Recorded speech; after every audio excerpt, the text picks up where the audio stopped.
Olá, pessoal, tudo bom com vocês? Como estão? Espero em Deus que estejam bem. Meu nome é Fernanda e hoje nós vamos tratar de um assunto que eu gosto muito, que é como impugnar um laudo pericial de obras e serviços de engenharia. Pode parecer um tema assim meio estranho, né? Mas é um assunto recorrente, né? E que na minha prática jurídica eu observei a ocorrência de vários equívocos nas impugnações apresentadas em juízo. E isso acabou gerando um resultado não positivo para o órgão, né? Porque se as impugnações elas observassem determinados requisitos, determinados determinadas situações, né? Com certeza o resultado teria sido outro. Mas então, qual o problema real, né, dessa impugnação ao laudo? O problema é que uma impugnação, digamos, analisada de forma equivocada, ela pode levar a um potencial dano ao erário, ela pode levar a uma abertura de procedimento administrativo disciplinar. Tudo bem, eu entendo isso, mas aí vocês podem perguntar: mas o que seria então uma análise equivocada de laudo pericial? Bom, o que eu observei foi o seguinte: a perda de prazo para impugnação, ou seja, você tem um prazo para impugnar. Se você perde, né, você já queimou, digamos assim, uma etapa de defesa, uma etapa para tentar resolver esse problema, né? Outra coisa que foi observado também é que muita gente, e muita gente boa, ela parte da premissa que o perito está correto, que aquele laudo está show de bola. E não é bem assim que funciona, né? Verificamos também uma análise superficial do laudo pericial, né? Deixavam de observar fatos que, com certeza, mudariam o rumo do processo, ou, no mínimo, o cálculo apresentado pelo perito. Trago para vocês um exemplo muito interessante. No decorrer da execução de um contrato, houve a suspensão do contrato por X dias. Sendo que, quando o perito elaborou o laudo, ele computou esse cálculo da suspensão, né, no laudo dele. Só que esse cálculo ele não deveria ingressar no cômputo. Quando o servidor analisou essa questão, como eu falei para vocês, essa análise ela é superficial na maioria das vezes, isso não foi levado em consideração, né? E por que isso deve ser levado em consideração? Porque há um entendimento jurisprudencial de que a suspensão do contrato, ela não ingressa no cômputo do alegado desequilíbrio econômico-financeiro. E por que nós não podemos considerar esse período de suspensão no cálculo? Porque os contratos administrativos celebrados com a administração podem ter a sua execução suspensa, lógico, desde que motivada em juízo e conveniência e oportunidade. A suspensão da execução do contrato, o que acontece com o contrato? Ele promove uma pausa temporária no desenvolvimento da relação contratual. Isso não configura inadimplemento contratual para nenhuma das partes envolvidas. Cito para vocês o parágrafo único do artigo 8º da Lei 8666 de 93. Ele diz o seguinte: é proibido o retardamento imotivado da execução de obra ou serviço ou de suas parcelas, se existente previsão orçamentária, para sua execução total, salvo insuficiência financeira ou comprovado motivo de ordem técnica, justificados em despacho circunstanciado da autoridade a que se refere o artigo 26 desta lei. De fato, com a suspensão dos serviços, não haverá pagamento nesse período. Os pagamentos se darão somente com a retomada do contrato. No exemplo que eu acabei de citar, foi juntado o termo de suspensão do contrato administrativo e a concordância da empresa contratada. Esse fato deveria ter sido observado pelo assistente técnico à época da impugnação do laudo, e não o foi. Isso, com certeza, trouxe prejuízo ao erário. Mas, na realidade, o que seria impugnar um laudo? Para que serve, né, uma impugnação ao laudo?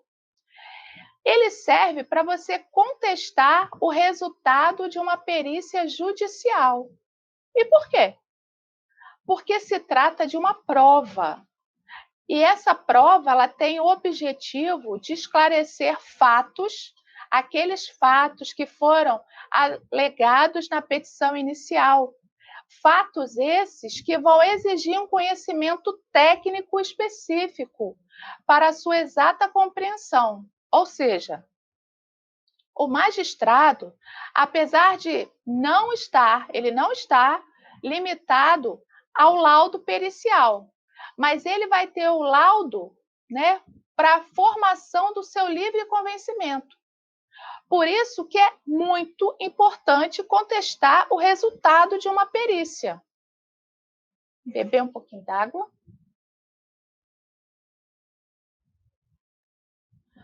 Cito para vocês um exemplo de impugnação eficiente, onde foram observados requisitos, o perito, como que ele estava trabalhando no processo. Esse exemplo, ele ocorreu num processo do qual eu participei, por meio do qual a nossa contestação ao resultado da perícia judicial, nós conseguimos uma sentença favorável. No referido processo, o juiz, apesar do laudo pericial, ele entendeu procedente os nossos argumentos. Por quê? O que nós fizemos? Nós apontamos item a item, de forma justificada, todos os equívocos do laudo pericial. Logo, nós entendemos que, apesar, né, do laudo ter sido elaborado, aí a gente afasta aquela premissa de que o laudo está certo, de que o perito está certo, o magistrado, nesse caso em particular, ele julgou de forma diversa do laudo. Como eu já disse, o magistrado ele não está adstrito ao laudo. Ele pode formar a sua convicção com outros elementos ou fatos provados nos autos, como foi a nossa contestação ao laudo. Além de uma boa impugnação, o que eu tenho que saber, né? Eu tenho que saber o que é um laudo pericial, né? Isso é muito importante. Quais são os requisitos desse laudo pericial? O laudo pericial, ele é uma peça técnica formal que ele vai apresentar o resultado de uma perícia. Nesse laudo, o perito ele relata tudo o que foi objeto daquele processo. Ele deve ser elaborado por um profissional especialista com formação e conhecimento sobre a área em discussão nos autos. No nosso caso, a gente está falando a respeito de impugnação de obras e serviços de engenharia, esse perito ele deve ser engenheiro, com conhecimento na área em discussão nos autos. Podemos dizer, então, que o laudo pericial ele é o produto final da perícia, onde o expert vai contar a história, lógico, limitado a toda a documentação, toda a história que se encontra no processo, né? Mais as suas conclusões sobre a matéria posta. O parecer contido no laudo, ele vai representar uma prova técnica, como eu já disse para vocês. Ele serve para fundamentar a decisão do juiz sobre o assunto, porque na maioria das vezes esse juiz ele não detém de todo o conhecimento, né? Pode ser que a gente encontre um juiz engenheiro, pode ser, mas é raro, mas pode ser, né? Então, nesse laudo, ele vai usar do perito para poder formar o seu convencimento. E nesse laudo, o senhor perito ele vai dizer se houve ou não desequilíbrio, quais são qual o valor desse montante. Uma coisa mega importante que faz toda a diferença: os requisitos do laudo pericial. Aonde? Você pode estar falando, tá, mas onde é que eu encontro os requisitos do laudo pericial? Tranquilo. Os requisitos do laudo pericial, eles se encontram no artigo 473 do Código de Processo Civil.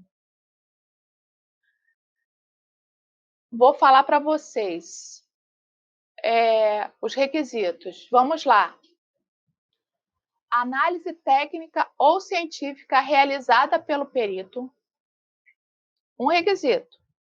Análise do método utilizado, esclarecendo e demonstrando predominantemente aceito pelos especialistas. Então, ele não pode criar nenhum método, é um método conhecido e aceito, não basta ser conhecido, precisa ser aceito por especialistas da área. E resposta conclusiva a todos os quesitos apresentados pelo juiz, pelas partes, pelo Ministério Público, devendo conter também seus anexos, a data e a assinatura do senhor perito. O laudo pericial ele também precisa da identificação completa do caso em discussão, que é o número do processo, as partes envolvidas, o nome do juiz, o tribunal. Aí vocês podem me perguntar, mas por que eu preciso conhecer a estrutura do laudo? Gente, porque quando a gente conhece a estrutura do laudo, ele fica muito mais tranquilo para impugnar, mas muito. É como se vocês andassem assim a 1000 léguas à frente. E é muito comum, por que eu falo isso? Porque é muito comum, nós esbarrarmos com laudos periciais com conclusões contraditórias, análises superficiais, ou aqueles laudos que utilizam expressões não se aplica ou prejudicado à resposta dos quesitos. Temos também parcialidade do senhor perito. Se a gente não conhece os requisitos, se a gente não identifica essa situação, a gente não consegue impugnar de forma eficaz. Como eu falei para vocês, vai ser uma impugnação superficial, podendo causar dano ao erário, podendo causar abertura de procedimento administrativo disciplinar. Então, é necessário o conhecimento da estrutura desse laudo, dos seus requisitos, porque assim a gente com certeza vai poder contestar aquele resultado.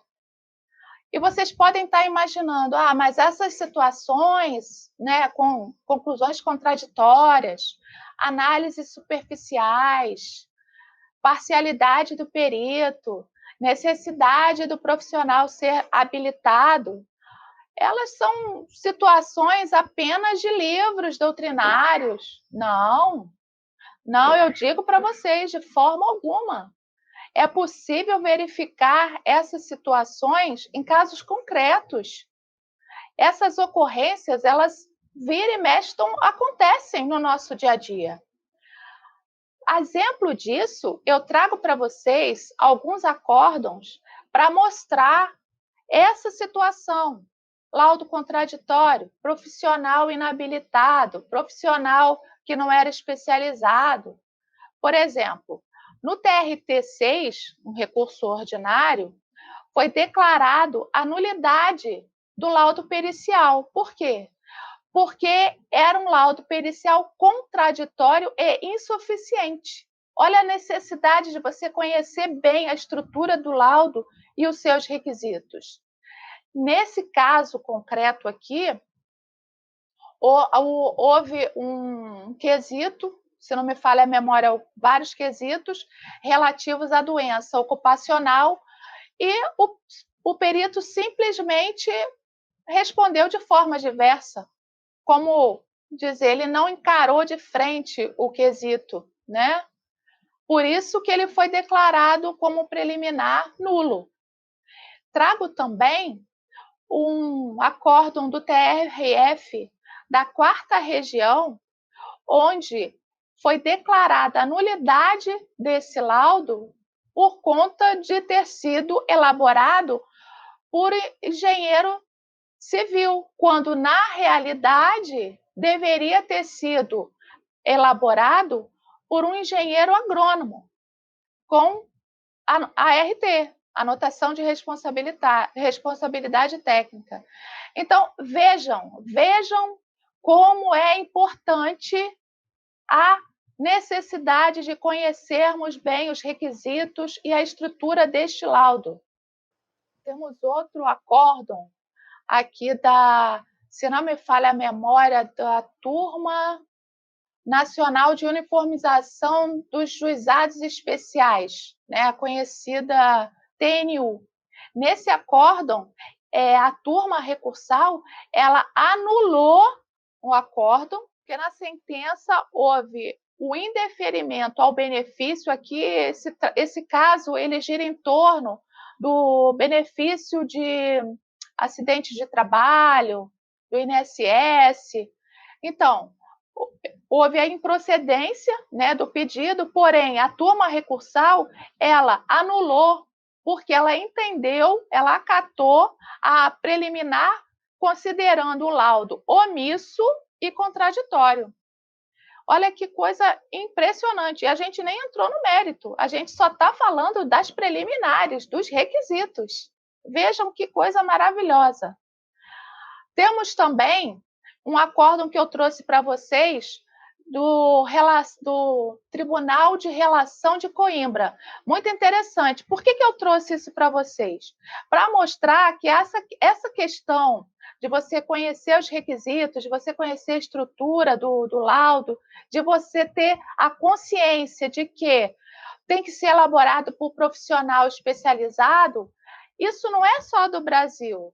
Eu trouxe um caso para vocês do Tribunal de Relação de Coimbra, né, que lá ele declarou a nulidade. Eu não estou falando de anulabilidade, estou falando de nulidade, é nulo, né? O laudo pericial, esse laudo aqui, o caso, ele gira em torno de um contrato de empreitada, olha que interessante, e ele foi elaborado por um engenheiro, mas sem competência, né? É mais ou menos aquele caso do TRF, que era para ter sido elaborado por um engenheiro agrônomo e foi elaborado por um engenheiro civil.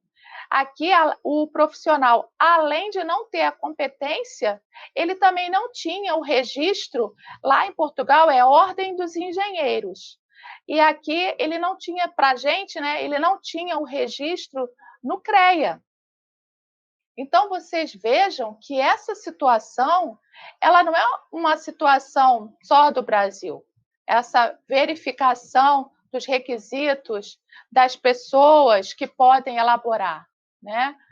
Então, é essencial que nós identifiquemos corretamente os requisitos do laudo pericial para podermos impugná-lo com eficiência, para podermos contestar o resultado daquele laudo.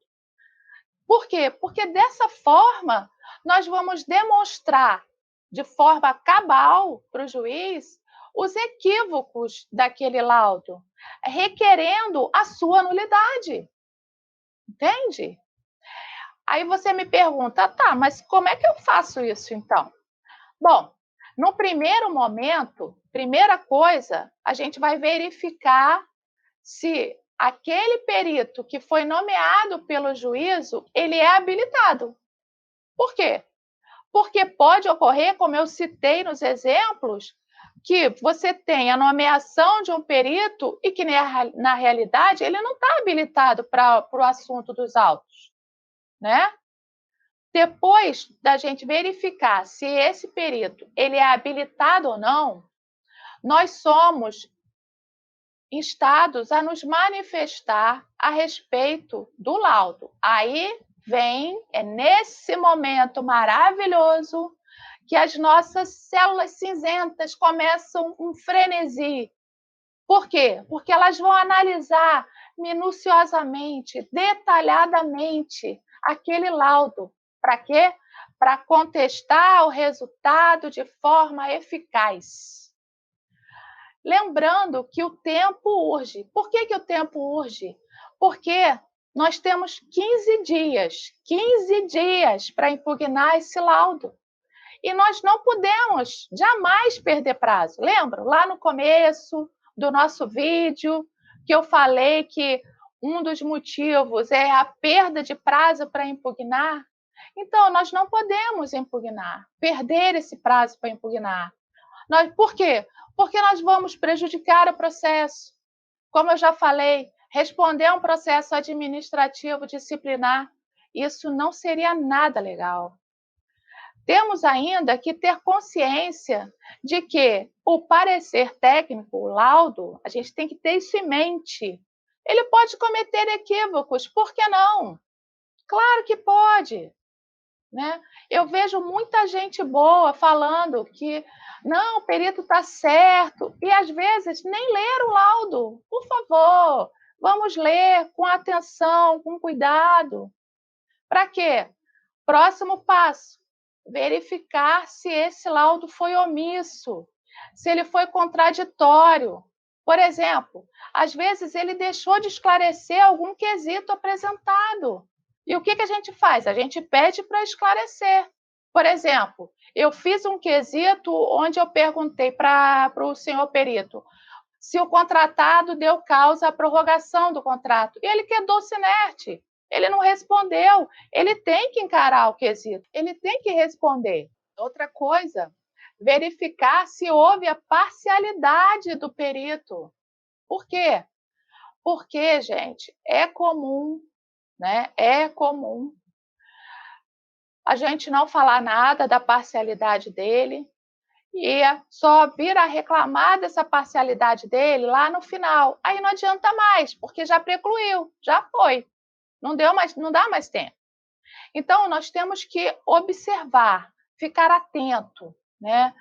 Nós temos uma coisa que a gente tem que ficar com a mente aguçada, é que existem alguns peritos, isso pode ser da própria. Isso acontece, né? Por isso que a gente tem que ficar atento, que eles tendem a pender por um determinado lado, né? E que geralmente não é o nosso. Estou falando no caso da administração pública, né?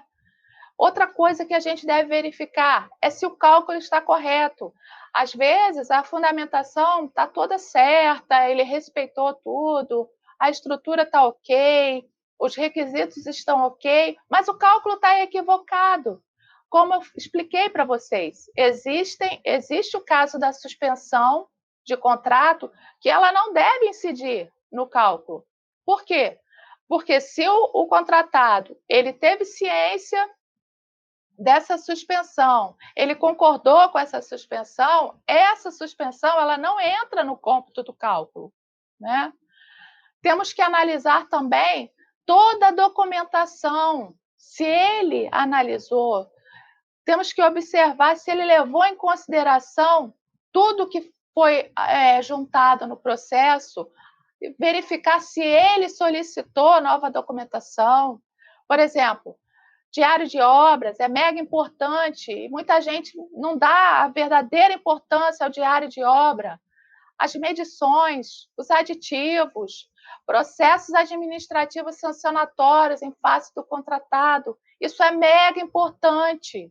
Nós temos que chamar a atenção do magistrado sobre isso. Verificar se todos os requisitos foram respondidos. Gente, os quesitos são as partes, eu considero os quesitos a parte mais importante num pleito de reequilíbrio econômico-financeiro de obras e serviços de engenharia. Porque eles vão demonstrar, eles podem demonstrar o caminho das pedras. Podemos, por meio dos quesitos, comprovar que não há que se falar em desequilíbrio econômico-financeiro. Isso é muito importante, mas muito importante. E outra coisa que a gente precisa também ter em mente é a figura do assistente técnico. A figura do assistente técnico numa impugnação ao laudo pericial é deveras importante. Por que eu estou falando isso? Porque ele tem a função, compete a ele, a função de elaborar os quesitos, de impugnar o laudo, de apresentar subsídios à contestação. Nós, onde eu trabalho, nós temos uma equipe muito boa para essas demandas, né? Então, a gente precisa ter essa equipe uniforme, a gente precisa ter um bom assistente técnico. Então, esse assistente, ele vai elaborar os quesitos, né?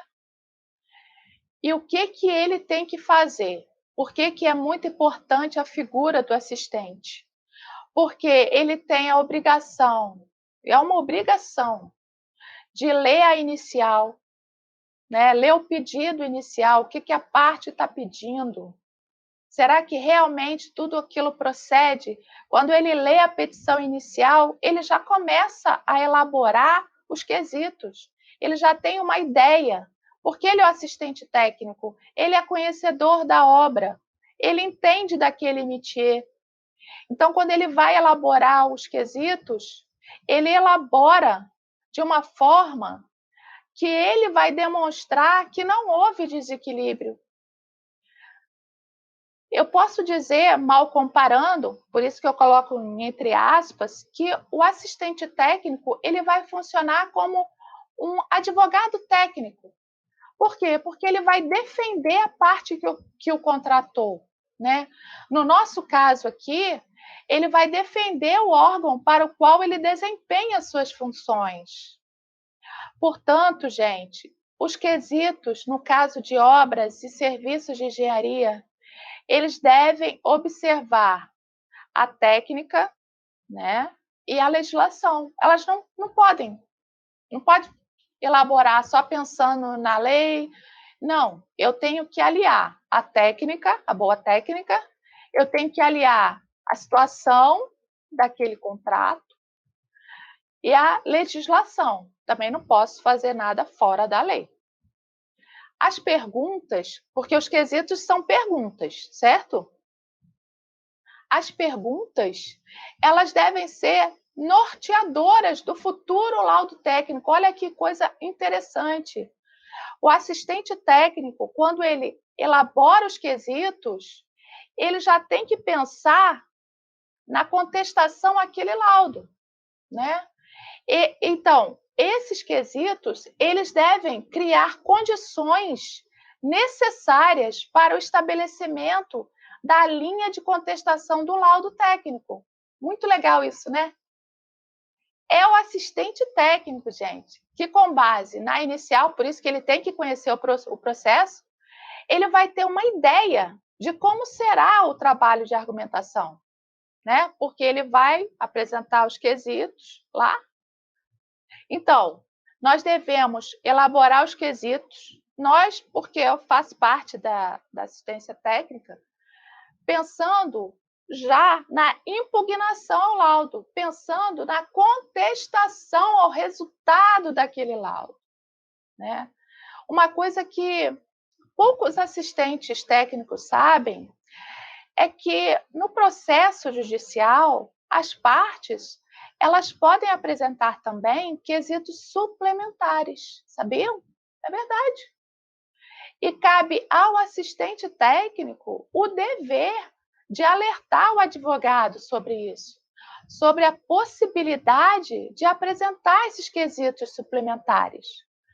Por isso é que é muito importante que esse assistente técnico ele seja conhecedor, né, de toda a prática e da burocracia forense. Não tem jeito, ele tem que conhecer. Por quê, gente? Porque se você verificar a falta de ação, né, desse assistente técnico, olha, esse processo ele pode chegar numa situação calamitosa, muito triste. Pode ocasionar a condenação da administração pública, sabe? Pagamento de uma indenização que a princípio, se ela fosse bem defendida, de forma eficaz, né, poderia afastar o ressarcimento. Como eu falei para vocês, nós conseguimos isso, uma boa contestação, nós conseguimos uma sentença de improcedência. Lógico, né, nós éramos réus no caso, né? E ver o que acontece quando a gente afasta esse ressarcimento, né? A gente resguarda o erário. Olha que coisa magnífica, coisa linda. Então, portanto, gente, cabe ao assistente técnico o seguinte: a elaboração de quesitos, né? Quesitos complementares. Que quesitos complementares são esses?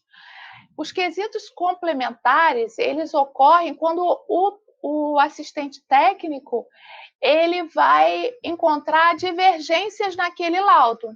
Então, ele faz quesitos complementares, perguntando, por exemplo, ele encontrou uma obscuridade, aí ele vai e faz um quesito complementar para que ele esclareça determinada situação.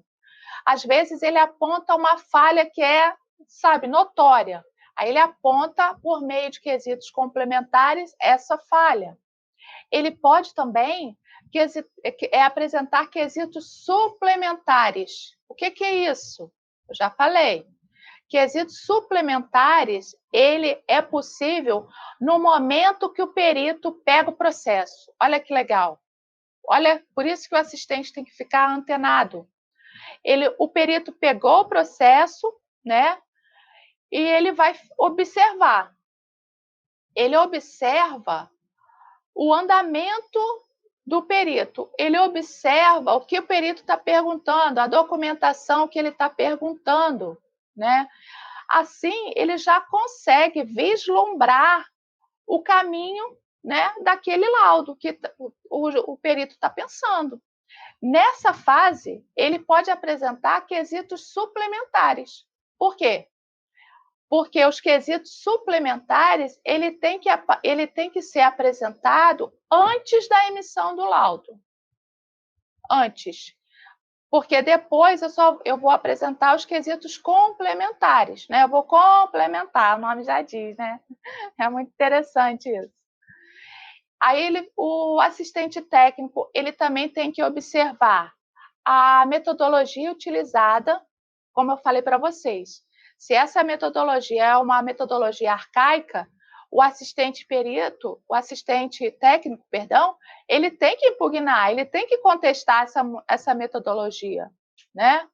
Ele tem que verificar, o assistente técnico, se houve o enquadramento na área correta.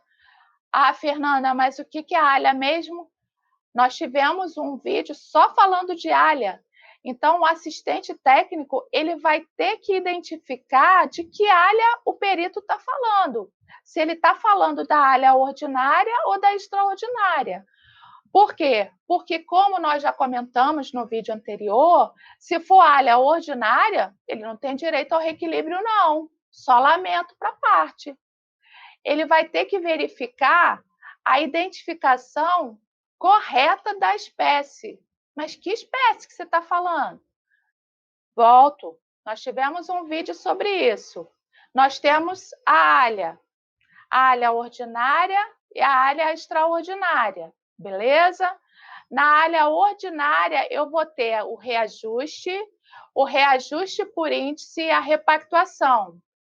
Nós temos o entendimento jurisprudencial que na área ordinária, o risco compete ao contratado, portanto, não cabe pedido de reequilíbrio econômico-financeiro, ok?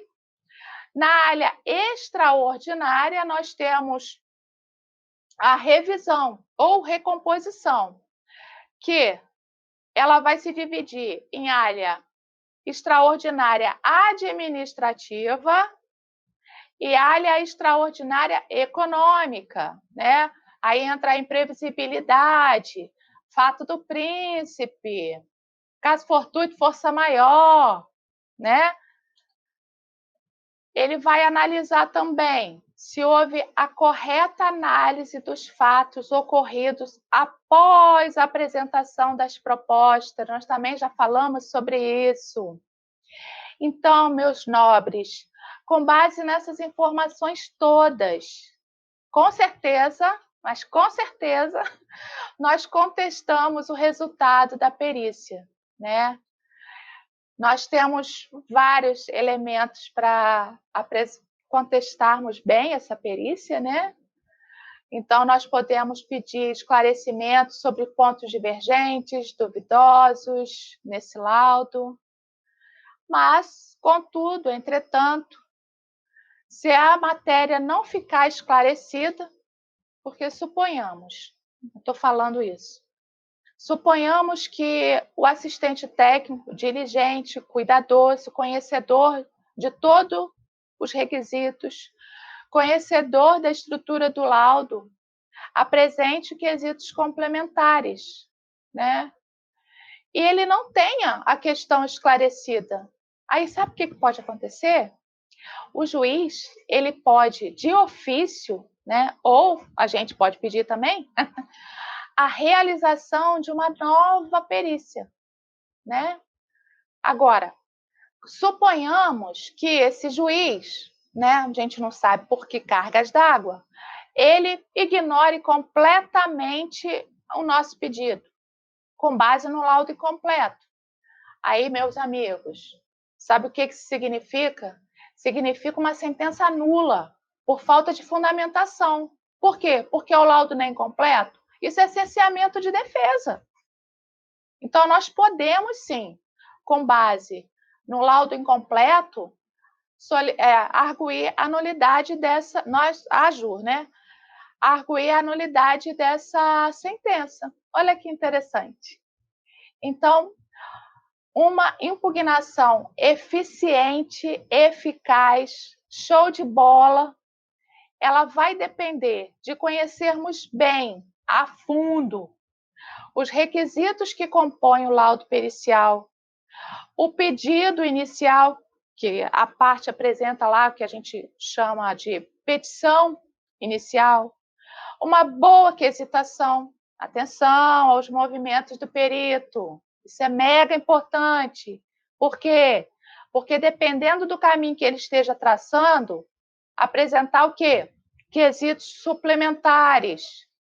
O que nós temos que ter em mente? Afastar por completo essa ideia de que o laudo está sempre correto. Não necessariamente.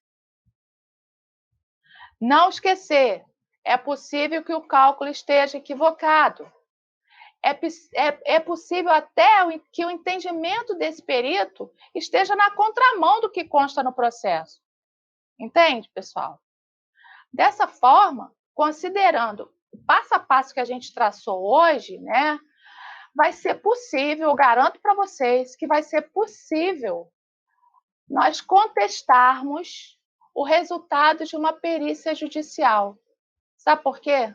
A gente vai ficar com aquela sensação de dever cumprido e deitar a cabecinha no travesseiro e dormir tranquilamente. Bom, pessoal, por hoje é só. Até nosso próximo vídeo. Que Deus abençoe a todos. Fiquem na paz.